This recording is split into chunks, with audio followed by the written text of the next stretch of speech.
Hello and welcome to Consis. The second impeachment of Donald Trump by the Senate is underway. Day one of the trial went well for the prosecution, while the Trump's defense team made a meandering all over the place defense. But please don't be lulled into thinking that the high level of preparedness and eloquently presented arguments will win cases. Because sometimes even great lawyers who are armed with great evidence struggle to win. Because it's not you and me who are going to render the verdict. It will be rendered by a group of people, the jury, which is the Senate in this case, and it is also one of the most partisan bodies in the country. 50 Republicans and 50 Democrats. To impeach the president, you need 67 votes out of this 100 member body, and that means you need 17 Republican jurors voting for the conviction. A tall order, and the probability of that happening remains extremely small. Trump's defense, as it was shown, entirely relies upon making the case that Donald Trump is not the president anymore. A valid point, some of us would think. But we also need to hear what Michael McConnell, the former judge of the 10th Circuit Court of Appeals, had to say. And he makes plenty of sense. Hear him out. He also discusses what the House did correctly while impeaching Trump and where it may have made a mistake. And next we turn to constitutional scholar and former judge Michael McConnell of Stanford University Law School. He was nominated to the 10th Circuit Court of Appeals by President George W. Bush, and he served on the bench for 7 years. Judge McConnell, thank you very much for joining us. You may have just heard Robert Ray saying in so many words that it is a mistake, that it is not constitutional for this trial to go forward, which we now know that it will, because that was the Senate vote. But his argument is that it isn't constitutional because the decision on whether someone runs for office again is something that should be left to the voters and not to the Congress. Please, I would love you to react to that, but also to explain, your view on the constitutionality of this trial. What's constitutional and isn't doesn't depend upon what any of us may think is a good idea. It's what the Constitution says, and the Constitution clearly gives the Senate the authority to try all impeachments and to impose the sanction of disqualification from future office. Senators will decide whether that's an appropriate sanction or not, but it certainly is authorized by the Constitution. And so this argument that it should be left to the voters, you're saying, doesn't hold weight. Well, that's an argument to the discretion of the senators, but it is not a constitutional argument. So you're comfortable with essentially the argument, with the fact that this trial is going ahead, that it is constitutional. So that brings us, Judge McConnell, to the question of the president's role or not in inciting this insurrection. How do you read the evidence so far that you've seen? So let me just be clear first on the constitutionality point. Because I think many people have missed this, that I do think that the Constitution allows for impeachment only of current office holders.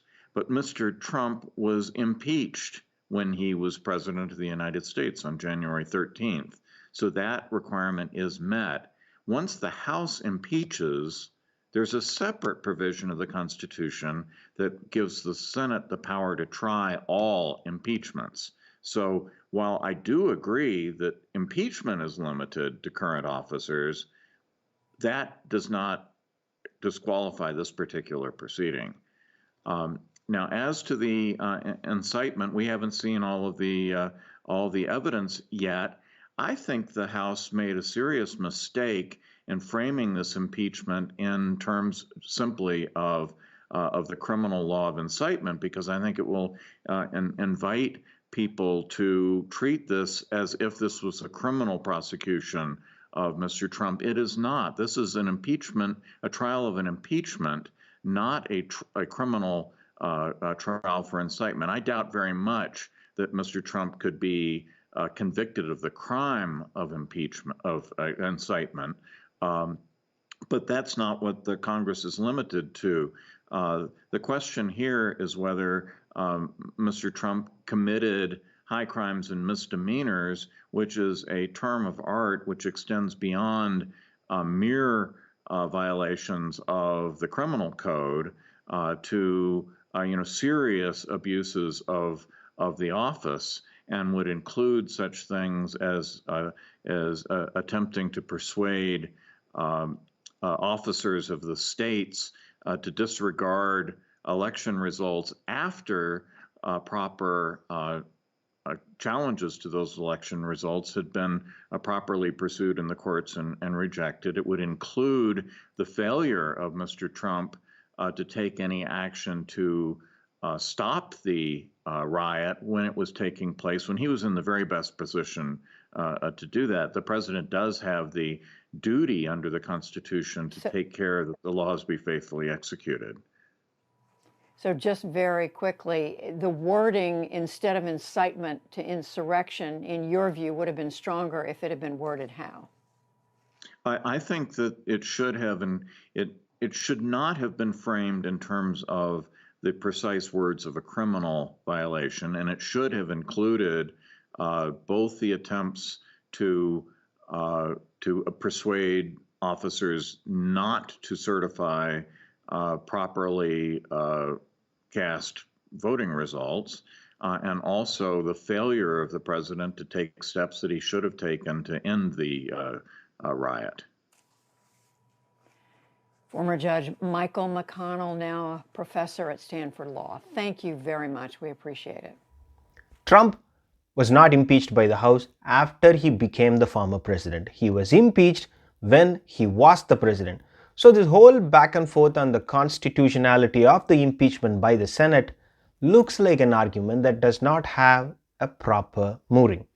But that is the argument which I believe we are going to keep hearing over and over. According to NY Times, Senator Cruz said the result of the trial is preordained. President Trump will be acquitted. I think he is right, and I think Trump will be acquitted. And I also believe that Democrats are well aware of this outcome. That is why the case they are making, though it looks like they are making it to the Republican senators in the chamber, in reality, they are making a case to you and me, the people of the country. They are asking us to look at the evidence. They are asking us to listen to their arguments and then weigh the decision of the Senate against it. The GOP does not have much to gain by siding with the Democrats on this case, on the political front. It's kind of a heads we lose, tails we lose scenario for them. A vote to convict will all but surely wipe out all the MAGA base votes for them while opening the door for a further to the right candidate running against them in the primary. Then there is the threat of Trump injecting himself into the Senate races. They will of course remember the role played by Trump in the Alabama Senate race between Jeff Sessions and Tommy Tuberville. It did not go well for Sessions, did it? With just a few tweets, Trump killed Jeff Sessions' campaign. That number, Tuberville winning the race by 21.4% against Sessions, will keep running in the back of their heads. So let me ask you this. Think of yourself as the GOP senator and see this result, the chart you're seeing now. And you're up for the re-election soon, and you're running in a deeply Republican state. Now tell me how you will vote after the trial. Does it matter what kind of evidence you are presented with? Will that make a difference? You can be the judge of your own decision. Thanks for watching. If you liked the video, please do subscribe.